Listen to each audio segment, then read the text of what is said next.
के बाद राम जी चित्रकूट में रहे। अब राम जी चित्रकूट बिहारी हो गए। अभी तक अवध बिहारी थे, अब चित्रकूट बिहारी हो गए। चित्रकूट के राम जी और अयोध्या के राम जी में बड़ा अंतर है। अरे राम जी में भी अंतर होता है। बोले तत्व का अंतर नहीं है, लेकिन भाव का अंतर जरूर है। क्या अंतर है? बोले चित्रकूट के जो राम जी हैं वो बड़े रसिक हैं। चित्रकूट के राम जी रसिक राम जी। वेद व्यास जी कहते हैं चित्रकूट के ठाकुर जी बड़े रसिक हैं। श्री जानकी जी को जो आनंद चित्रकूट में प्राप्त हुआ, वह आनंद जानकी जी को न मिथिला में मिला, न अयोध्या में मिला, न पंचवटी में मिला। क्यों? बोले चित्रकूट के ठाकुर बड़े रसिक हैं। चित्रकूट के ठाकुर जानकी जी के आनंद मंदिर हैं। ठाकुर जी कहते हैं किशोरी जी से, सीते ये चित्रकूट जो है, त्वं पौरजन्वद्यालान अयोध्यामिव पर्वतम, हे सीते इस पर्वत को ही तुम अयोध्या समझो। और यहाँ पर जो ये बड़े बड़े मोटे मोटे अजगर सर्प हैं, चित्रकूट में बड़े सर्प महाराज, बड़े भयानक भयानक सर्प। तो राम जी देखते हैं उन सर्पों को, सब वहीं घूमते रहते जंगल। राम जी ने कहा सीते ये जो सर्प घूम रहे हैं, तुम पौर जनवत ब्यालान, इन सर्पों को तुम अयोध्यावासी समझो। ये सब अयोध्यावासी हैं। अयोध्या में वो पर्वतम, और ये चित्रकूट पर्वत ही अयोध्या है। मन्यस्व वनिते नित्यम सरयूवद इमाम नदीम, और ये जो मंदाकिनी प्रवाहित हो रही है यही सरजू जी हैं, यही हमारी अयोध्या है। तो अयोध्या के प्रति जो राम जी का भाव, वही भाव चित्रकूट में भी रहा। और चित्रकूट में रह करके राम जी ने बड़ी सुंदर ललित लीलाएं की। गोस्वामी जी महाराज कहते हैं चित्रकूट में भगवान सदा निवास करते हैं। चित्रकूट में सदा निवास करते हैं। अपने हृदय को ही चित्रकूट बना लो। अपने हृदय को चित्रकूट कैसे बना लें? तो गोस्वामी तुलसीदास जी कहते हैं राम कथा मंदाकिनी चित्रकूट चित चारु। भगवान की ये कथा जो है ये मंदाकिनी है, ये गंगा है, मंदाकिनी गंगा। चित्रकूट चित चारु, और अपने चित्त को ही चित्रकूट बना लो। कथा की गंगा तुम्हारे चित्त से होकर के बहती रहे तो तुम्हारा चित्त ही चित्रकूट बन जाए।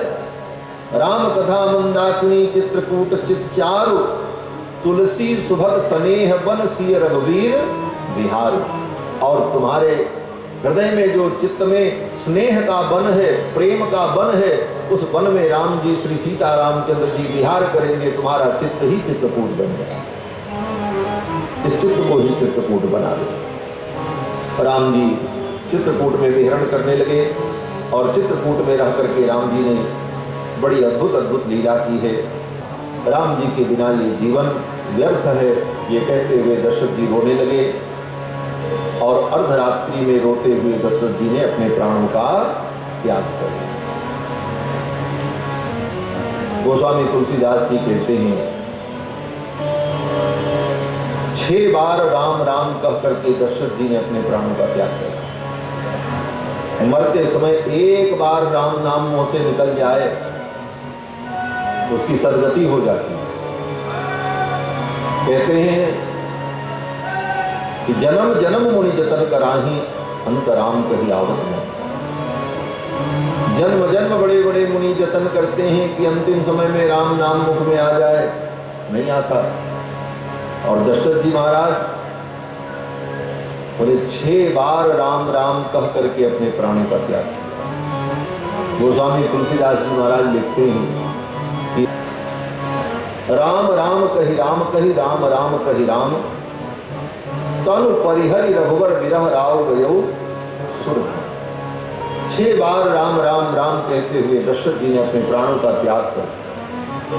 गोस्वामी तुलसीदास जी महाराज दशरथ जी के प्राण प्रयाण पर अपनी भाव पुष्पांजलि समर्पित करते हैं। गोस्वामी जी कहते हैं जीवन मरण फल दशरथ पावा। अपने जीवन का और मरने का दोनों का फल दशरथ जी को मिल गया। अंड अनेक अमल जस छावा। क्या फल मिला? बोले जीने का फल क्या है?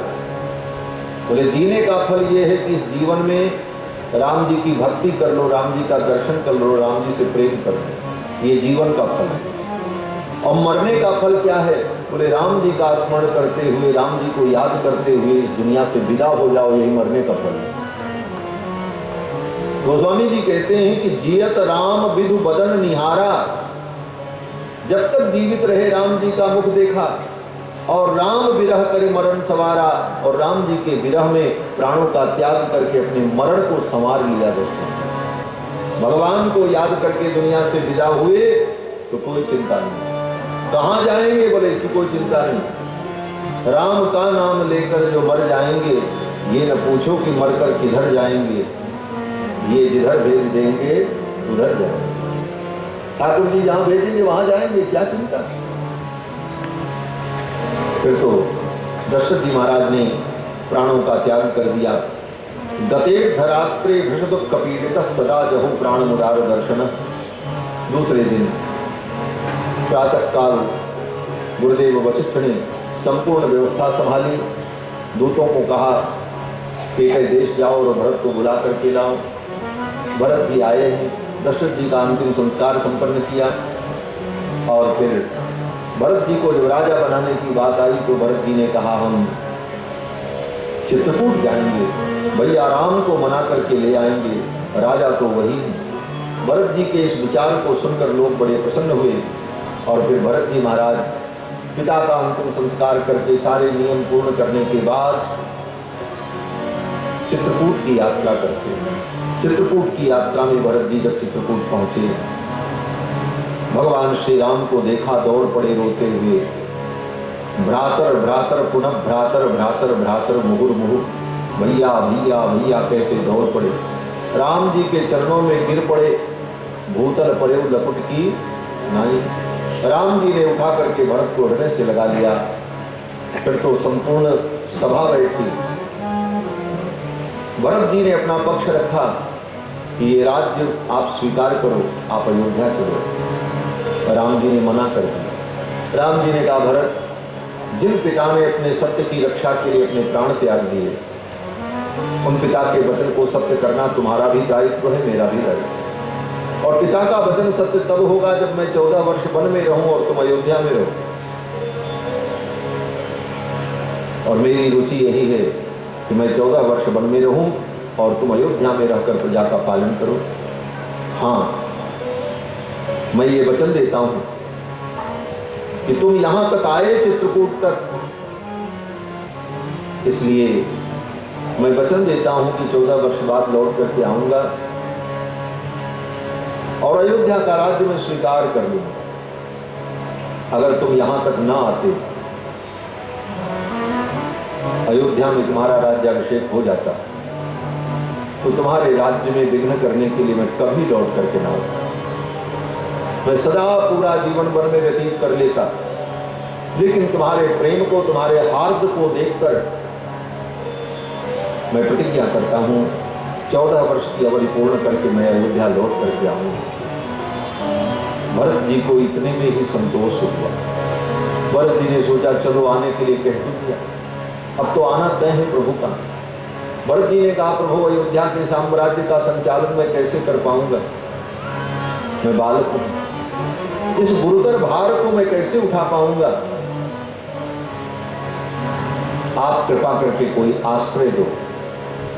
और स्वर्ण की पादुका राम जी के चरणों में रखी और कहा आप इसे धारण कर लें, फिर ये पादुका ही मेरे लिए आश्रय बनेगी। आपका चरण तो मुझे 14 वर्ष बाद मिलेगा, लेकिन ये पादुका आपके चरणों की 14 वर्ष तक मेरे जीवन का आश्रय बनेगी और मैं इसी के भरोसे अयोध्या में रहकर आपकी आज्ञा का पालन करूंगा।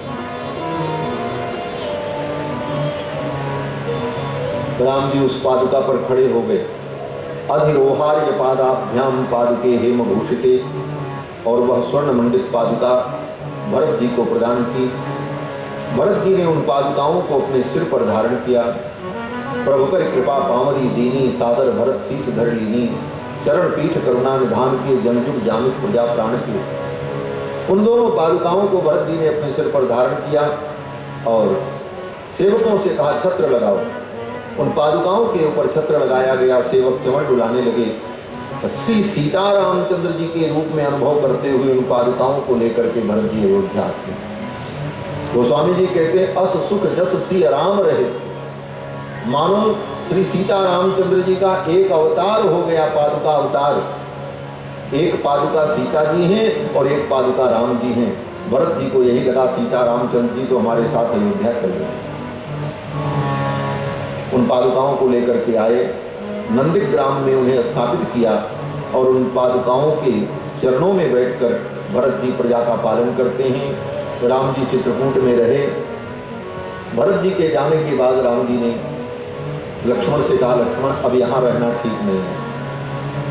ऐसे तो राम जी का मन था कि चित्रकूट में कुछ दिन रहें, अधिक से अधिक अवधि चित्रकूट में बिताएं, लेकिन राम जी ने लक्ष्मण से कहा, लक्ष्मण अब यहाँ भरत आए हैं, अयोध्या वासियों को पता चल गया कि हम यहाँ हैं, तो लोगों का आना जाना बढ़ जाएगा, यहाँ के ऋषि मुनि महात्माओं का भजन पूजन सब बिगड़ जाएगा, और मेरे कारण ऋषि मुनि महात्माओं का भजन पूजन उनकी साधना बिगड़े, ये ठीक नहीं, हम लोग यहाँ से अन्यत्र कहीं चले। और ये बात तब हुई जब राम जी के आने के बाद वहाँ लोगों का आना जाना थोड़ा बढ़ा, तो वहाँ के जो ऋषि मुनि महात्मा थे वो लोग धीरे धीरे चित्रकूट छोड़ करके जाने लगे। तब राम जी ने लक्ष्मण से कहा, लक्ष्मण ये ठीक नहीं, हम लोगों को यहाँ से साधु महात्माओं के जीवन में शांति बनी रहे, तब वो भजन और साधना और उपासना कर पाते, तभी उनकी भजन उपासना और साधना से समाज का कल्याण होता है। और दिन भर समाज के लोग उनको घेरे रहें, पकड़े रहें, तो कब उपासना करेंगे, कब भजन करेंगे, कब उनकी दिनचर्या होगी और कैसे उनके द्वारा समाज का कल्याण होगा। ये संत महात्माओं का अधिक समय बर्बाद नहीं करना चाहिए, उनकी शांति में, उनके भजन में, उनकी उपासना में व्यवधान नहीं करना चाहिए, अपितु सहयोग और समाधान करना चाहिए। अत्यधिक लोगों का आना जाना, मिलना जुलना, यह भी अपने नियम और व्रत और अनुष्ठान में बाधक हो जाता है। राम जी ने कहा हम लोगों को यहाँ से चलना चाहिए और भगवान वहाँ से चल पड़े। चित्रकूट छोड़ करके आगे चले हैं, अत्रि मुनि के आश्रम में गए। अत्रि मुनि ने भगवान का बड़ा दिव्य भव्य स्वागत किया। अनुसुईया जी ने सीता जी को अनेक प्रकार के वस्त्र आभूषण प्रदान किए और फिर वहाँ से अनुसुईया जी ने सीता जी को नारी धर्म का उपदेश किया। नारी का धर्म क्या, उसका सार संक्षेप यही है कि अनुसुईया जी ने सीता जी को समझाया, सीते एक ही धर्म एक व्रत नेमा, काय वचन मन पति पद प्रेमा। पति के चरणों में मन वचन कर्म से समर्पण हो, यही नारी का सबसे बड़ा धर्म है।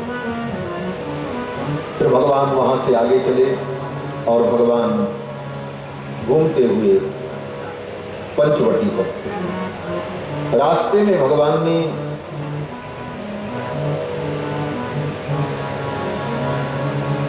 अगस्त्य मुनि के शिष्य सुतीक्ष्ण पर कृपा की, सरभंग मुनि पर कृपा की और फिर भगवान पंचवटी में पहुंचे।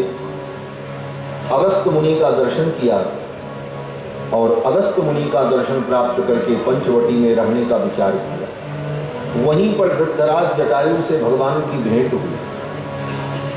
गृद्धराज जटायु ने जब भगवान को देखा तो भगवान को आशीर्वाद दिया। गृद्धराज जटायु ने भगवान को आशीर्वाद दिया और कहा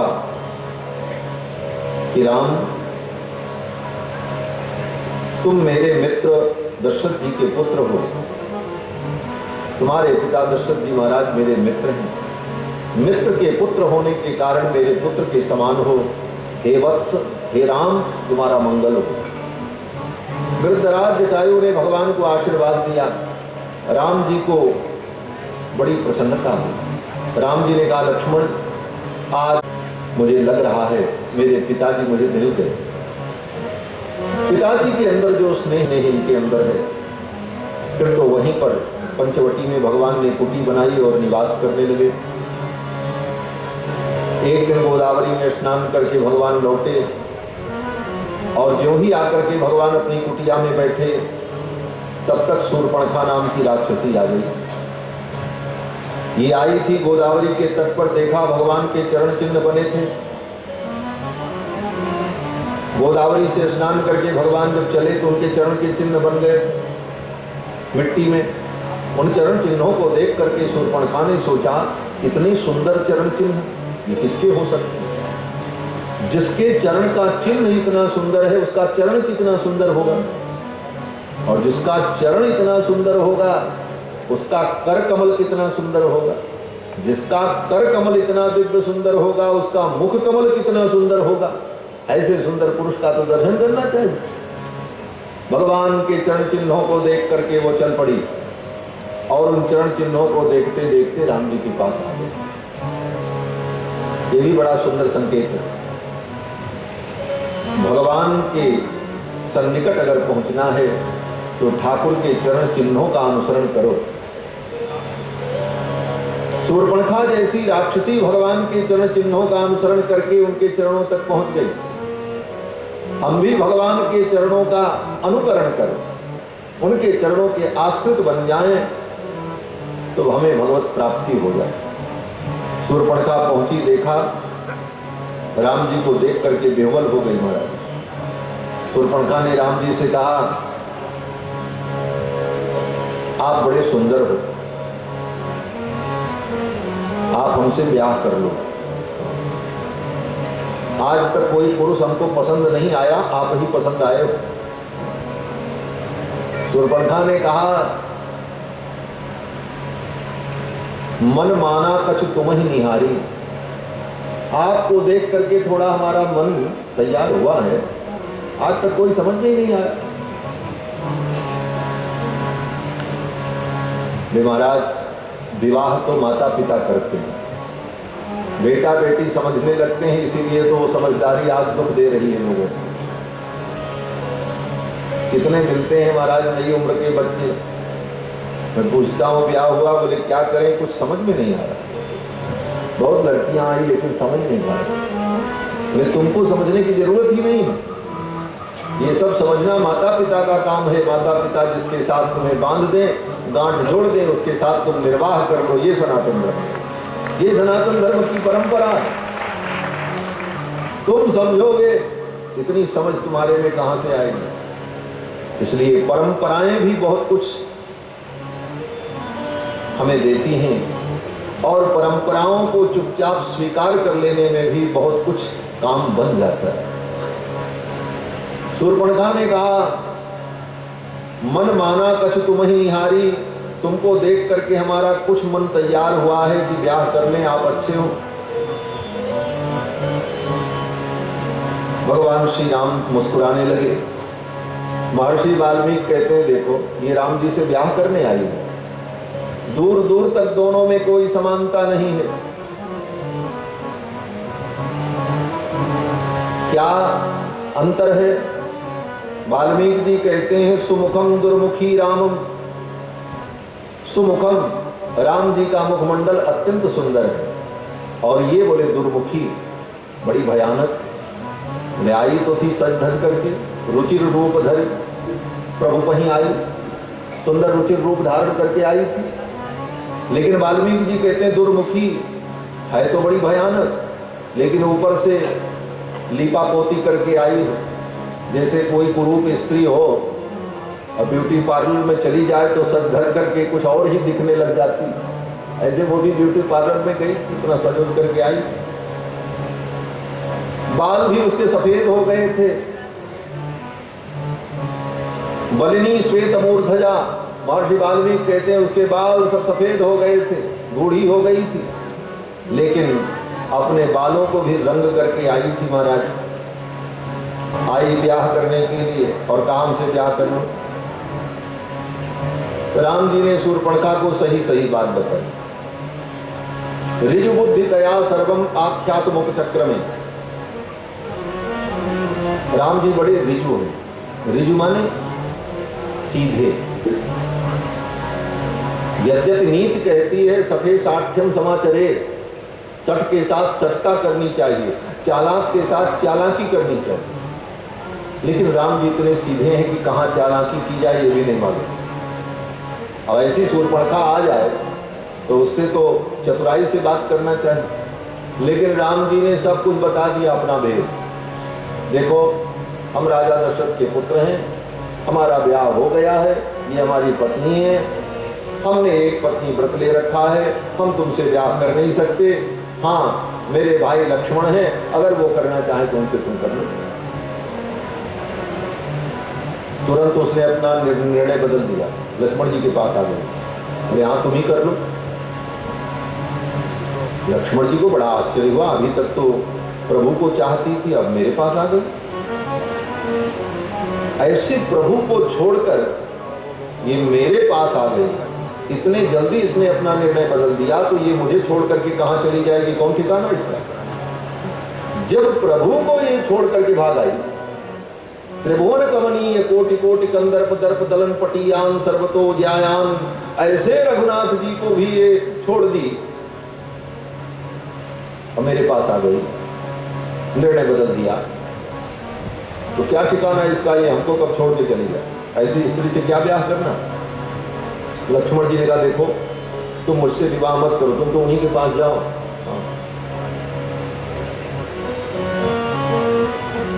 सच्चा गुरु जो होता है, सच्चे आचार्य जो होते हैं, वो जीव को भगवान की ओर भेजते हैं। यहां लक्ष्मण जी का गुरुत्व प्रकाशित होता है, जीवाचार्य है। जो कच्चा गुरु होगा, धोखेबाज होगा, वो कहेगा आओ मेरी शरण में, गुरुर ब्रह्मा गुरुर विष्णु गुरुदेवो महेश्वरा, हम ही ब्रह्मा महेश हैं, हमारी ही पूजा करते रहो।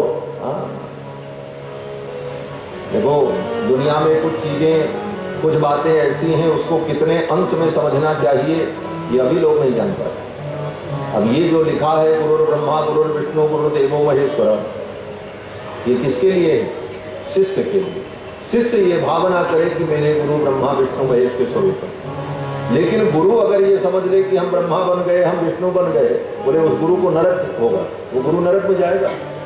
ऐसे जितने गुरु ब्रह्मा विष्णु महेश बनने के चक्कर में पड़े, वो सब जेल की हवा खा रहे हैं। आपको पता है, भारतवर्ष में ऐसे जितने गुरु घंटाल हैं, वो सब जेल की हवा खा रहे हैं। जो भगवान बनने चले, जेल से जमानत नहीं हो रही है उनकी, महाराज बेल नहीं हो रही है, पड़े हैं जेल में, भगवान बनने चले। अरे भगवान की परिभाषा क्या है? अरे भगवान की परिभाषा तो ये है कि भगवान जेल में पैदा हुए और रातों रात निकल गए। हाँ, निकल गए कि नहीं निकल गए कन्हैया? और तुम जेल में बंद हो, जमानत तक तुमको नहीं मिली, कैसे तुम भगवान बने हो भाई? तो भगवान मत बनो, भगवान के दास बनो, कल्याण हो जाए। शिष्य अपने गुरु को भगवान के स्वरूप समझे, भगवान के समान समझे, ये शिष्य का धर्म है। लेकिन शिष्य समझ ले कि हम भगवान हो गए, वो गुरु समझ ले कि हम भगवान हो गए, उस गुरु का पतन हो गया। इसी तरह शास्त्र में लिखा है कि नारी अपने पति को परमात्मा समझे, लेकिन ब्याह होने के बाद ये पुरुष लोग सोचें कि अब हम परमात्मा बन गए,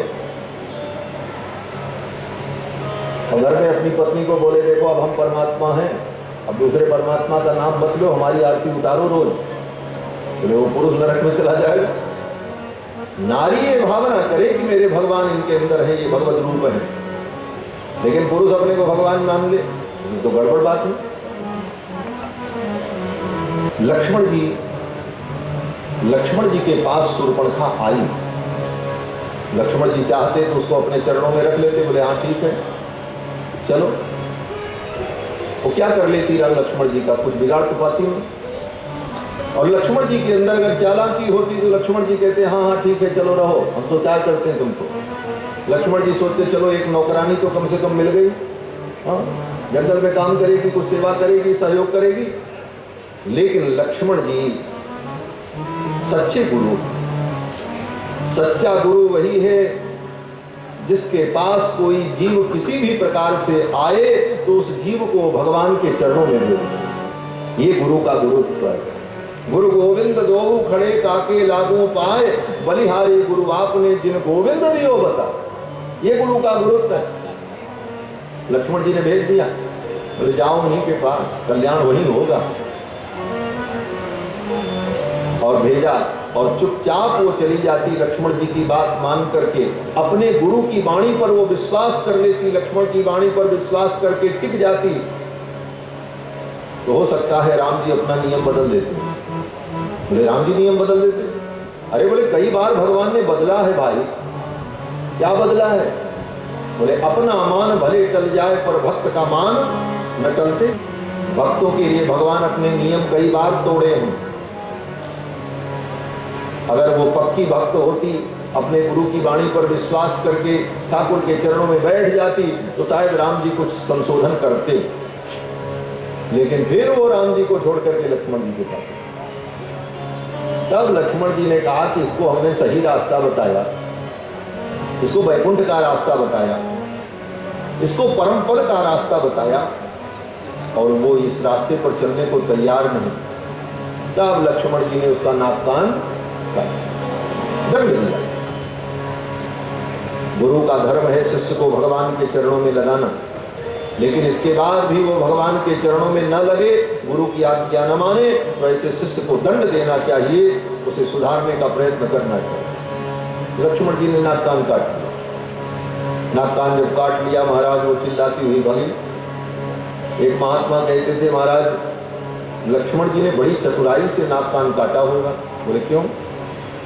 बोले एक बार में तो नाक कान दोनों नहीं कट सकते, दो कान और एक नाक, तो कम से कम 3 बार में काटना पड़ा होगा।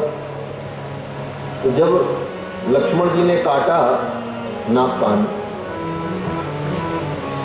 तो अगर लक्ष्मण जी ने पहले कान काटा तो नाक कटाने के लिए वो खड़ी रही, भागी नहीं वहां से। और पहले अगर नाक काटा लक्ष्मण जी ने तो कान कटाने के लिए खड़ी रही, भागी क्यों नहीं वो?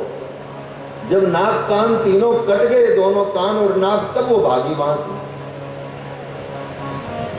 हाँ, ये बात को विचार की। एक महात्मा बड़ा मनोविनोद करते थे। बोले देखो बात ऐसी है, प्रभु ने आज्ञा दी, इशारा किया लक्ष्मण से कि इसका नाक कान काट लो। लेकिन लक्ष्मण जी ने सोचा अगर नाक काटेंगे तो कान नहीं कटाएगी, भाग जाएगी, और कान काटेंगे तो नाक नहीं कटाएगी, भाग जाएगी। प्रभु की आज्ञा का पालन तो तब होगा जब इसका नाक कान कट जाए। तब लक्ष्मण जी ने युक्ति लगाई। लक्ष्मण जी ने कहा सुनो इधर आओ, तुम विवाह करना चाहती? बोले हाँ। बोले चलो हम तैयार हैं। उसने कहा तो ठीक है। बोले तो ऐसे थोड़ी ब्याह होता, ब्याह में दूल्हा जो है वो मोर पहनता, दुल्हन भी मोर पहनती, सेहरा पहनते। शूर्पणखा ने कहा ये कहाँ मिलेगा? लक्ष्मण जी ने कहा कहाँ मिलेगा, जंगल में बनाना पड़ेगा अपने हाथ से। शूर्पणखा ने कहा तो अपने लिए भी बना लो, हमारे लिए भी बना लो। लक्ष्मण जी ने कहा अपने लिए तो हम बना लेंगे, लेकिन तुम्हारे सिर की नाप लेनी पड़ेगी, क्योंकि साइज का नहीं होगा तो बैठेगा कैसे? बोले तो नाप ले लो। तो नापने के लिए वहां कोई फीता तो था नहीं, ऊंची टेप तो था नहीं। लक्ष्मण जी ने अपनी लपलपाती तलवार निकाली और तलवार को ऐसे पकड़ के घुमाया और धार नीचे की और सिर पर यहाँ ला करके लगाया। कहा यही नाप ठीक है। तो पंडित जी पहले जान गए क्या होने वाला। बोलो श्री सीता रामचंद्र भगवान जी। लक्ष्मण जी ने तलवार को इस पर लगाया और ऐसे घुमा करके यहाँ तक ले आए, धार उसकी नीचे कर दी थी। लक्ष्मण जी ने कहा ये साइज ठीक है। शूर्पणखा ने कहा हाँ ये साइज ठीक है। तो लक्ष्मण जी ने कहा फिर इसी को फाइनल करते हैं। बोले हाँ। फिर लक्ष्मण जी ने एक ही बार में मारा, सख्त से नीचे किया, नाक कान था। अब तो महाराज वो चिल्लाती हुई बड़ी वहां, विकराल रूप धारण करके गर्जना करती हुई घोर जंगल में प्रवेश कर गई। राम जी जान गए अब राक्षसों से लड़ाई हो। ताके कर रावण कह मनो चुनौती। शूर्पणखा का नाक कान काट करके मानो राम जी ने रावण को चुनौती दी। अब राक्षसों से युद्ध का रास्ता खुल गया। फिर तो शूर्पणखा गई है, खरदूषण से कहा, खरदूषण 14,000 राक्षस लेकर के आए, राम जी ने सबको मार डाला। फिर शूर्पणखा रोती चिल्लाती लंका पहुंची, रावण को कहा सीता हरण करो, तुम्हारे लिए ही हमारी नाक कटी है। रावण ने कहा मेरे लिए? शूर्पणखा ने कहा हाँ, उन राम के साथ जो सीता है वो बड़ी सुंदर है, मैंने सोचा उसको उठा लाऊं तुम्हारे लिए, और तुम्हारे लिए उस सीता का मैं हरण करने गई थी तो उसके देवर ने हमारा नाक कान काट लिया। रावण बहुत बड़ा भोगी था, कामी। शूर्पणखा जो उसकी कमजोरी जानती थी, रावण को उकसाने के लिए शूर्पणखा ने कहा तुम्हारे लिए ये सब मैंने किया। रावण ने सोचा मेरे लिए मेरी बहन ने इतना बड़ा दुख उठाया तो इसका प्रतिकार मैं करूं, तो क्या करूं तुम्हारी प्रसन्नता के लिए। शूर्पणखा ने कहा उस सीता का हरण करके ले आओ तो मुझे संतोष हो जाएगा। रावण ने सीता हरण की योजना बनाई, मारीच के पास गया, मारीच ने मना कर दिया। रावण लौट करके चला आया। दोबारा फिर रावण गया और मारीच से कहा, दोबारा भी मारीच ने जब मना किया तब रावण ने कहा मैं तुमको मार डालूंगा, अगर तुम मेरी बात नहीं माने तो मैं तुमको मार दूंगा। मारीच ने सोचा जब मरना ही है तो इस पापी के हाथ से मरने से अच्छा है राम जी के हाथ से मर जाए। उभय भांति देखा निज मरना, तब ताके से रघुनायक सरना। मारीच ने सोचा इसकी बात नहीं मानूंगा तो ये रावण मुझे मारेगा, इस पापी के हाथ से मरने से अच्छा है कि रघुनाथ जी के हाथों से मेरी मृत्यु हो। मारीच ने कहा चलो हम तैयार हैं, चल पड़ा। मारीच मृग बनकर के आया। मृग बनकर के जब आया उस समय राम जी कथा सुना रहे थे और जानकी जी सामने बैठी कथा सुन रही थी। मारीच पीछे से आया, राम जी के पीछे से। मारीच को राम जी ने नहीं देखा, सबसे पहले सीता जी ने देखा। सीता जी की प्रथम दृष्टि पड़ी मारीच पर। और सीता जी कौन है? बोले आचार्य हैं, श्री जी। श्री जी के पुरस्कार के बिना किसी जीव को भगवान स्वीकार नहीं करते, ये बड़ा कठोर नियम है भगवान का। अहिर्बुद्ध संहिता में स्वयं भगवान कहते हैं मत प्राप्तिम प्रति जंतूनाम संसारे पतताम अधः, लक्ष्मी पुरस्कारत्वे निर्दिष्टा परमर्षिभिः, ममापि च मतम हे तन्नान्यथा लक्षणम भवे। भगवान कहते हैं मत प्राप्ति प्रति जंतूनाम, अगर कोई जीव मुझे प्राप्त करना चाहता है तो जब तक मेरी किशोरी जी की, लक्ष्मी जी की, श्री जी की कृपा उस पर नहीं होगी तब तक वो मुझे प्राप्त नहीं कर सकता। उनकी कृपा दृष्टि हो जाए तब हमारी कृपा दृष्टि होती है। भगवान की कृपा दृष्टि हम पर हो उससे पहले किशोरी जी की कृपा दृष्टि बहुत आवश्यक है। इसलिए सर्वप्रथम किशोरी जी की दृष्टि पड़ी मारीच पर, और किशोरी जी ने राम जी से कहा देखो देखो कितना सुंदर मृग है, आप भी देखो। किशोरी जी की दृष्टि पड़ी तब राम जी की दृष्टि उस मारीच पर। एक बात। दूसरी बात, किशोरी जी ने कथा छोड़कर अपने मन को मारीच मृग में लगाया। अब व्यवहार तत्व की दृष्टि से किशोरी जी की दृष्टि पड़ने पर ही मारीच के अंदर वो योग्यता आई कि वो राम जी की दृष्टि का पात्र बन सके। एक बात। अब दूसरी व्यवहारिक बात हमारे आपके लिए कि राम जी कथा सुना रहे हैं और किशोरी जी की दृष्टि मृग पर चली गई, सोने के मृग पर। परिणाम क्या हुआ? बोले कथा को छोड़कर दूसरी तरफ दृष्टि गई, उसका परिणाम राम जी ने कहा कथा छोड़ करके सोने के मृग में इनका मन गया है, अब इनको सोने की लंका में हम पहुंचा देते, जाओ सोने की लंका में। भगवान की कथा को छोड़ करके संसार में मन को ले जाओगे तो सोने की लंका तो मिल जाएगी, लेकिन सोने की लंका में सो नहीं पाओगे। किशोरी जी इतने महीने रही लंका में लेकिन उनको नींद नहीं आई। और ऐसी लंका में, जिस लंका में बड़े बड़े सोने वाले थे महाराज, 6-6 महीना सोने वाले लोग भी थे वहां, तो मकरण था, लेकिन उस लंका में किशोरी जी को नींद नहीं आई। क्यों? बोले राम जी ने अपने आप से दूर कर दिया। भगवान की कथा छोड़ करके जाओगे, कथा छोड़ करके मन अन्यत्र ले जाओगे, तो राम जी तुमको अपने आप से दूर कर देंगे। और राम जी से दूर होने पर चाहे तुम्हें सोने की लंका ही क्यों न मिल जाए, लेकिन चैन की प्राप्ति नहीं हो सकती, सुख की प्राप्ति नहीं हो। ये व्यवहारिक बात है जो हमारे आपके जीवन में अनुभव करने के लिए। फिर तो रावण आया, सीता जी का हरण किया, लंका ले गया। गृद्धराज जटायु ने रास्ते में बचाने का प्रयत्न किया, अपने चंद्रहास खड्ग से जटायु के पंख को काट दिया। सीता जी को ले जाकर शोक वाटिका में बैठा दिया। राम जी जब लौट करके आए, सीता को न पा करके राम जी बहुत रोए और लक्ष्मण के साथ विलाप करते हुए सीता को ढूंढते हुए भगवान जाते हैं। गृद्धराज जटायु मिले। गृद्धराज जटायु ने भगवान की गोद में अपने प्राणों का त्याग कर दिया। उनका अंतिम संस्कार राम जी ने किया। धन्य है गृद्धराज जटायु कि राम जी के हाथ से उनके पिता को अग्नि नहीं मिली, लेकिन गृद्धराज जटायु को मिली। ये सौभाग्य है गृद्धराज जटायु। तेहि कर क्रिया यथोचित निज कर कीन्ही राम।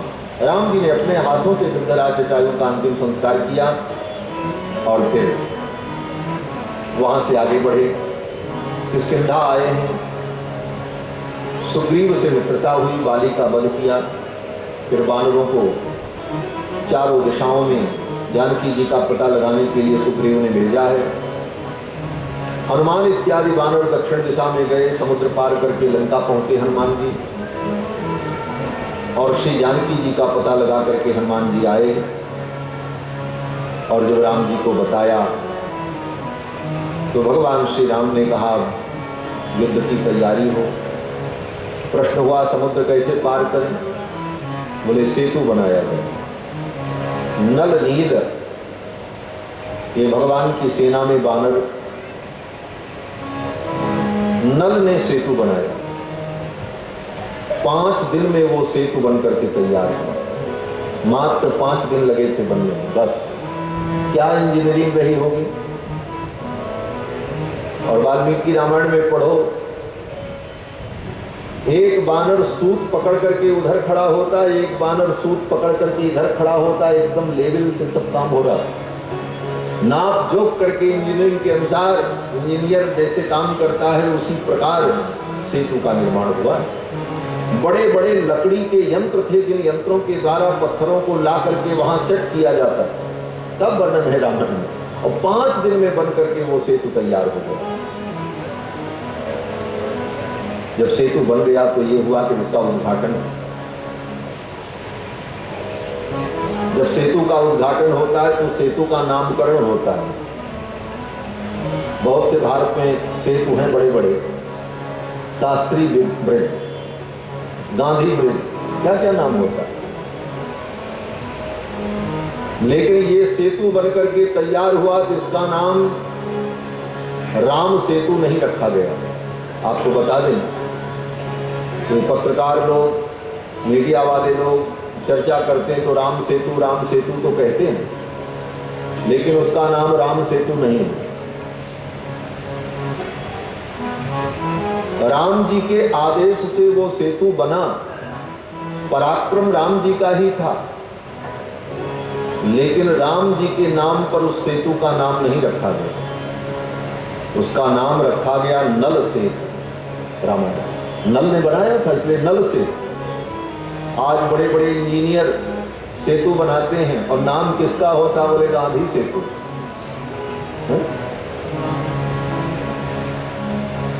अमुक सेतु। राम जी ने कहा ये नहीं होगा। जिसका पुरुषार्थ है, जिस व्यक्ति ने इस कार्य का संपादन किया है, नाम उसका होना चाहिए। जिसका काम उसका नाम, ये राम जी का सिद्धांत है। नल के नाम पर सेतु बना, नल सेतु। फिर सारी वानर सेना उस सेतु के माध्यम से पार हुई। भगवान ने अंगद को दूत बना करके भेजा कि अब भी रावण मान जाए, लेकिन रावण जब नहीं माना तो युद्ध का बिगुल बज गया और देखते देखते राम जी ने युद्ध में कुंभकर्ण को मारा, लक्ष्मण जी ने मेघनाथ को मारा, फिर रावण से भगवान का द्वैरथ युद्ध हुआ और ऐसा युद्ध हुआ, राम रावणयोर युद्धम राम रावणयोर युद्धम, राम रावण का युद्ध राम रावण के युद्ध के समान था। ऐसा युद्ध धरती पर आज तक हुआ ही नहीं। धरती पर युद्ध होता, आकाश में युद्ध होता, राम जी आकाश में उछल जाते, रावण भी आकाश में उछल जाता, वहां लड़ाई होती, फिर नीचे आते, रथ पर लड़ाई होती, कभी राम जी अंतर्हित हो जाते, कभी रावण अपनी माया से अंतर्हित हो जाता। बड़ा विलक्षण युद्ध का वर्णन है और ऐसा युद्ध हुआ, राम रावणयोर युद्धम राम रावणयोरिव। और अंत में भगवान ने आदित्य हृदय स्तोत्र का पाठ करके अगस्त मुनि के द्वारा दिए गए बाण से रावण का संहार किया। जब भगवान ने रावण का संहार किया, उसी समय देवताओं ने आकाश से पुष्प की वृष्टि की, राम जी की जय जयकार की। बोलो श्री सीता रामचंद्र भगवान की जय। विभीषण को लंका का राजा बनाया, लंका का राज्य सौंप दिया। फिर रावण का अंतिम संस्कार विभीषण ने किया। पहले तो विभीषण तैयार नहीं हुए। विभीषण ने कहा इस पापी का अंतिम संस्कार मैं नहीं करूंगा। राम जी की मर्यादा देखो। राम जी ने कहा विभीषण, अगर तुम रावण का अंतिम संस्कार नहीं करोगे तो मैं अपने हाथों से करूंगा। राम जी ने यही कहा है। राम जी ने कहा जैसे तुम्हारा भाई था उसी तरह मेरा भाई। रही बात शत्रुता की, तो मरणांतानि ही वैराणी निवृत्तम न प्रयोजनम। मरण पर्यंत ही रावण से मेरा बैर था और वो बैर समाप्त हो गया। जैसे तुम्हारा भाई है ऐसे मेरा भाई, और मैं अपने हाथों से इसका अंतिम संस्कार किया। राम जी की यह उदारता और यह धर्मनिष्ठा देखकर विभीषण लज्जित हो गए और विभीषण ने कहा प्रभु अगर ऐसी बात है तो मैं सब कुछ करूं। फिर तो विभीषण ने रावण का अंतिम संस्कार किया। रावण का अंतिम संस्कार बड़े विधि विधान से हुआ। रावण जिस अग्नि में प्रतिदिन यज्ञ करता था वह पवित्र अग्नि लाई गई, चंदन की चिता बनी।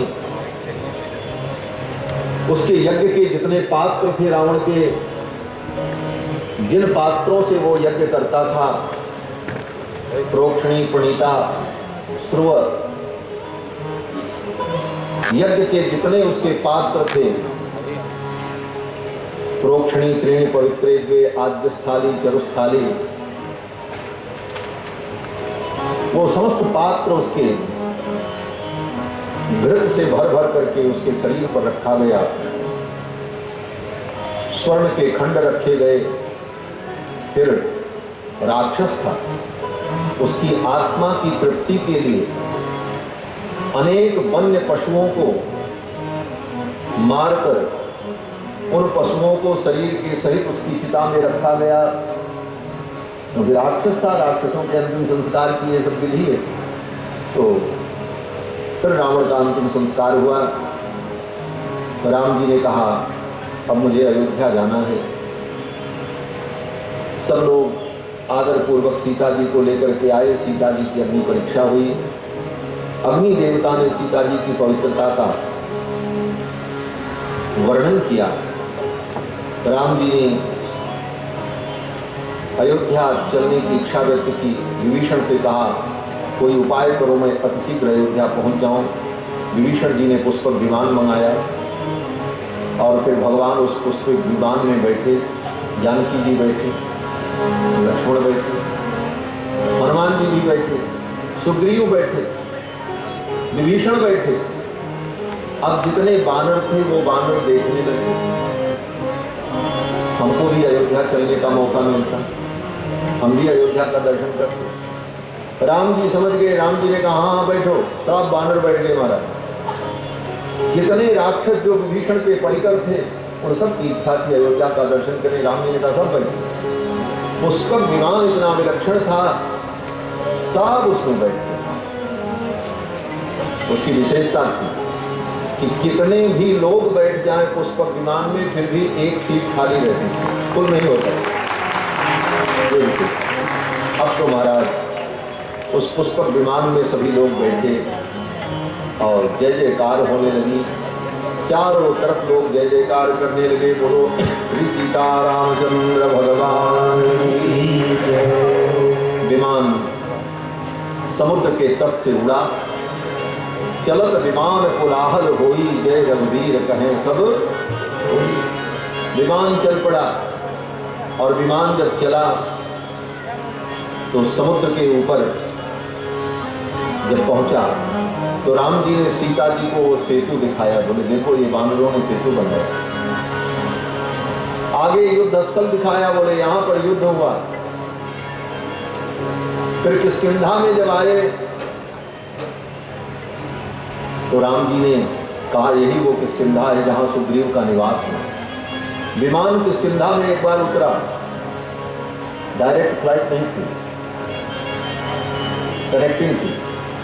उतरे किष्किंधा में उतरा, किष्किंधा में विमान उतरा तो किष्किंधा के लोगों ने राम जी को देखा, किशोरी जी को देखा तो बड़े आनंदित हुए। सुग्रीव की पत्नी तारा इत्यादि जो थी उन सब ने कहा हम भी अयोध्या चलेंगे। राम जी ने कहा सब बैठो, सब बैठे विमान तुम्हारा। फिर विमान वहां से उड़ा किष्किंधा से, फिर वहां से उड़ते हुए वो विमान पंचवटी होते हुए चल रहा था। भगवान सब सीता जी को दिखा रहे थे, देखो ये पंचवटी, ये अपनी कुटिया, ये गोदावरी। और ये करते करते विमान तीर्थराज प्रयाग की सीमा में पहुंचा और वहां से ऊपर से ही भगवान ने त्रिवेणी का दर्शन करा। विमान प्रयाग में फिर उतरा, प्रयाग में जब उतरा तो भरद्वाज मुनि का दर्शन किया। वहीं से हनुमान जी को भेज दिया जाकर के भैया भरत को बता दो मैं आ रहा हूं। हनुमान जी पहुंच गए, विप्र रूप धारण करके आकर के सुयस सुनाया। रन रिपु जीत सुजस सुर गावत, सीता अनुज सहित प्रभु आवत। भगवान आ रहे हैं। भरत जी उठ करके दौड़ पड़े। तब तक शत्रुघ्न जी ने जाकर के अयोध्या में सूचना कर दी रघुनाथ जी आ रहे हैं, लंका पर विजय प्राप्त करके आ रहे हैं। अब तो चारों तरफ राम जी आ रहे हैं, राम जी आ रहे हैं, राम जी आ रहे हैं। चारों तरफ जय जयकार होने लगी। महाराज पूरी अयोध्या को दुल्हन के समान सजा दिया।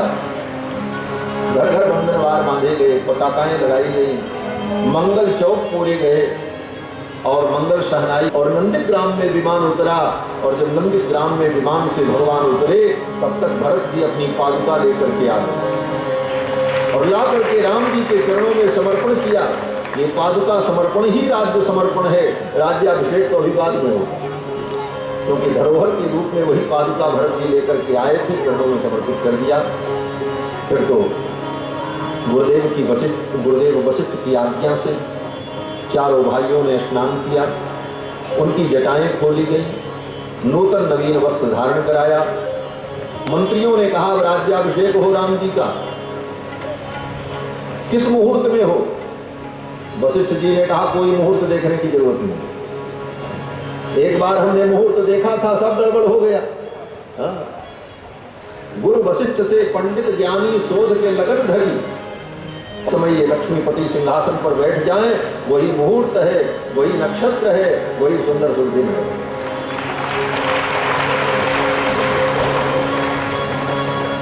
फिर तो गुरुदेव वशिष्ठ की आज्ञा हुई, श्री सीतारामचंद्र जी को अयोध्या के दिव्य सिंहासन पर विराजमान किया। वशिष्ठ जी ने वह किरीट मुकुट